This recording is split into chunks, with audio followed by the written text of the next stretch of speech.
اعوذ باللہ من الشیطان الرجیم بسم اللہ الرحمن الرحیم. ویورز السلام علیکم. ویورز میں ہوں آپ کا میزبان سید احمد سمیع اور آپ دیکھ رہے ہیں سید احمد سمیع یوٹیوب چینل راول پنڈی اسلام آباد سے. ویورز آج تقریباً ایک ہفتہ ہو گیا ہے کہ جو ہمارے آرمی چیف ہیں وہ سعودی عرب کے دورے پہ، وہاں پہ انہوں نے عمرہ بھی کیا اور مطلب ظاہری بات ہے حج کا تو موسم نہیں ہے یا حج کا تو ابھی وہ نہیں ہے، ایام نہیں ہے، تو اس لیے انہوں نے عمرہ کیا اور عمرے کے بعد انہوں نے وہاں پہ ملاقاتیں کی. ملاقاتوں کے اندر پرنس سلیمان جو ہیں ان کے چھوٹے بھائی سے بھی ان کی ملاقات ہوئی، لیکن تقریباً 4-5 دن کے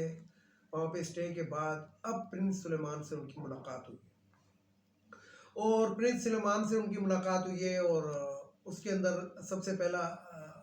کام یہی ہوا کہ جو ہوتا ہے وہ کیا ہوتا ہے کہ جب بھی ہمارے آرمی چیف جاتے ہیں تو وہاں سے کچھ نہ کچھ پیسے قرض یا جو بھی ہے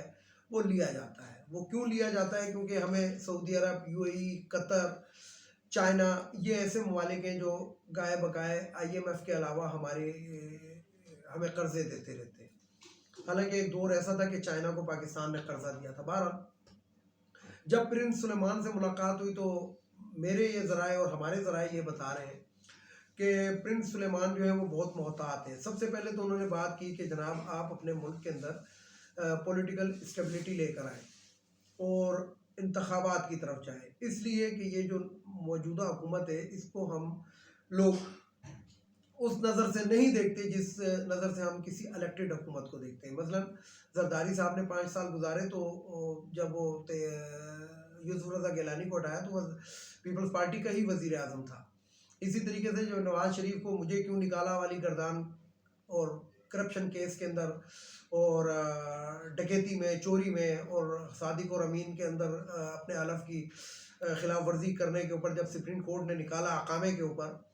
کیونکہ اقامہ ہی ہر چیز کی جڑ تھا، تو اس کے بعد وزیر اعظم جو تھا وہ نون لیگ کا ہی آیا تھا. لیکن یہ جو پاکستان میں رجیم چینج راسلہ سرکار ہم پہ مسلط کی گئی، رجیم چینج کے اس کے اندر جنرل باجوہ نے بیٹھک کے اندر بیٹھ کے اپنے ایک بند کمرے کے اندر بیٹھ کے، تو وہ دنیا کو معلوم ہے اور دنیا نے دیکھا اور دنیا یہ بھی دیکھ رہی ہے کہ پاکستان کے عوام ان کو حکمران تسلیم ہی نہیں کر رہے اور یہ جو ہے اسلام آباد کے اوپر قبضہ کیے ہوئے بیٹھا ہے قبضہ گروپ، اور جو اسلام آباد سے باہر بھی نہیں نکلتا. یعنی کہ ان کی حکومت جو 27 کلومیٹر کی اس سے باہر تو ایک قدم رکھتے ہی نہیں ہے. بائی ایئر باہر جاؤ، بائی ایئر باہر سے آؤ، یعنی کہ یہ وہ پوری دنیا کے دورے ہو رہے ہیں. بلاول بھٹو کبھی کبھی پاکستان کا بھی دورہ کر لیتے ہیں، ابھی پھر جنیوا چلے گئے شہباز شریف کے ساتھ.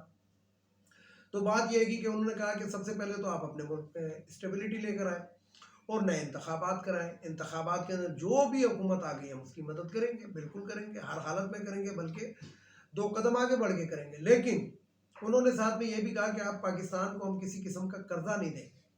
اس کے بدلے میں ہم پاکستان کے اندر ہم انویسٹمنٹ چاہتے ہیں کہ ہمارے صنعت کار وہاں پہ آئیں، ہماری وہاں پہ انویسٹمنٹ آئے پاکستان کے اندر، اور جو وہ انویسٹمنٹ ہو اس کو ایک منتخب حکومت سپورٹ پرووائڈ کرے. ہم وہاں کے عوام کے زندگی بدلنا چاہتے ہیں، پاکستان کی عوام کو ہم روزگار دیں گے اور وہ اسی سلسلے میں دیں گے کہ جب وہاں پہ ہم انویسٹمنٹ کریں گے. تو انہوں نے یہ بات بڑے کھل کر بتا دی. اسی طریقے سے جو چائنا ہے، جو یو اے ای ہے، چائنا تو بہرحال بہت سی خواہ بھی ہے وہ اس بات پہ کہ اس کے بارے میں غلط اسٹیٹمنٹ دی شہباز شریف نے. جس طرح 2-3 دن پہلے میں آپ کو بتاؤں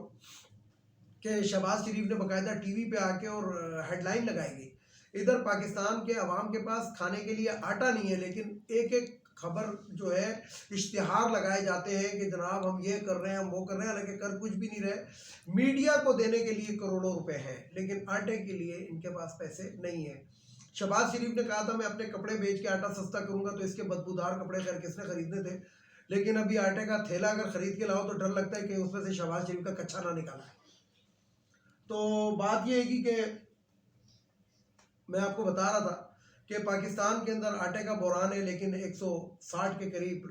لڑکدی گاڑیاں درآمد کی جا رہی ہیں جاپان سے اور شہباز شریف صاحب کر رہے ہیں. تو شہباز شریف صاحب جو تھے وہ انہوں نے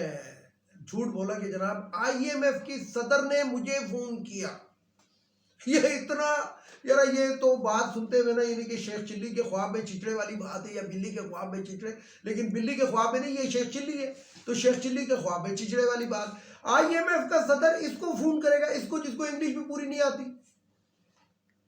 یعنی کہ میرے بچپن میں ایک ڈرامہ آیا تھا، ویورز ذرا سا آج انٹرٹین بھی کریں، میرے بچپن میں ایک ڈرامہ آیا تھا، اس کے اندر ایک فرزی نواز شریف بنایا تھا، تو اس کے اندر جو تھا وہ ایک خاتون تھی،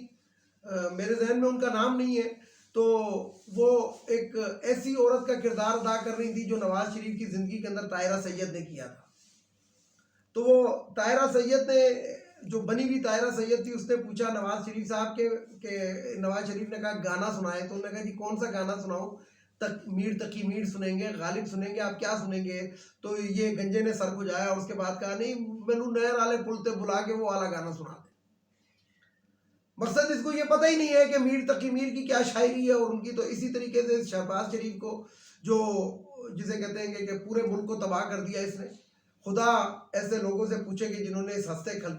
کھیلتے ملک کو تباہ کیا ہے۔ تو مقصد یہ ہے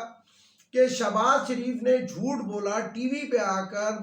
اور اس کے اوپر پریس کانفرنس کے اندر کہ مجھے IMF کی صدر نے فون کیا۔ اس کے تھوڑی دیر کے بعد ہی دوسرے دن تردید آ گئی، IMF کے صدر وہ جو ان کا جو اسپیکر ہوتا ہے، یعنی کہ جو ان کا ماؤتھ پیس ہوتا ہے، جو یعنی کہ اسپوکن پرسن کہہ لیں وہ ہوتا ہے، اس نے کہا جناب ہمارے IMF کے صدر نے کوئی ان کو، وہ خاتون ہے، انہوں نے کوئی شہباز شریف کو فون نہیں کیا تھا، بلکہ شہباز شریف نے ان کے سیکرٹری کو فون کر کے کہا تھا کہ اگر وہ اویلیبل ہو اور جس ٹائم اویلیبل ہو تو ان کو کہیے گا میرا فون آیا تھا تو کائنڈلی مجھے فون کر لیں۔ تو یہ ایکچوئل بات ہے، اور یہ جب انہوں نے کہا تو پھر اس کے بعد یہ جو ہے ڈٹائی سے دانت ہلاتے ہوئے، منہ ہلاتے ہوئے اور بلی کی طرح جسے کہتے ہیں، بلکہ بلی بھی نہیں کتے کی طرح رال ٹپکاتے ہوئے جنیوا چلا گیا۔ جنیوا کے اندر نانی کی ایک چھوٹی سی سرجری بھی ہونی ہے، شاید ہو بھی چکی ہے، تو نانی بھی ادھر ہے اور نانی کا ابا بھی ادھر ہے، پر نانا بھی یہ نہیں ادھر ہے۔ اب دیکھیں کہ جنیوا کے اندر کیا گل کھلا کر آتے ہیں، ترکی کے اندر تو یہ بیروں کے ساتھ سیلفیاں لیتا رہا، تو شرم آتی ہے کہتے ہوئے کہ ہمارے ملک میں اجاڑ شریف جو ہے وہ وزیر اعظم ہے، یعنی کہ جس نے پورا ملک اجاڑ دیا اجاڑ شریف ہی ہوگا۔ تو آٹے کی جہاں تک بات ہے، باقی دوسری چیزوں کی آپ دیکھ لیں، گھی کو آپ دیکھ لیں، پیٹرول، یہ ہر چیز پاکستان کے اندر اتنی مہنگی ہے، اور یعنی وہ جو مولانا فضل الرحمان جو دین فروش مولوی ہے، جب 150 روپے لیٹر کے اوپر جناب اس کی آنکھیں باہر کو نکلی ہوتی تھی، خون خار بیڑیا بنا ہوتا تھا، آج کل سب کچھ اسلامی ہو گیا اور وہ جو ہے کہیں نظر نہیں آ رہا۔ اسی طریقے سے جتنے صحابی تھے الحمدللہ وہ سارے وفات پا چکے جو آ کے مہنگائی کے اوپر بولتے تھے۔ اور سب سے زیادہ میں آپ کو ایک اور بات بتاؤں،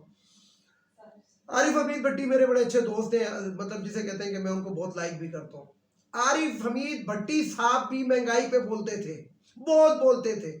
اچھا میں بھی کہتا تھا، خاص طور پہ یہ جو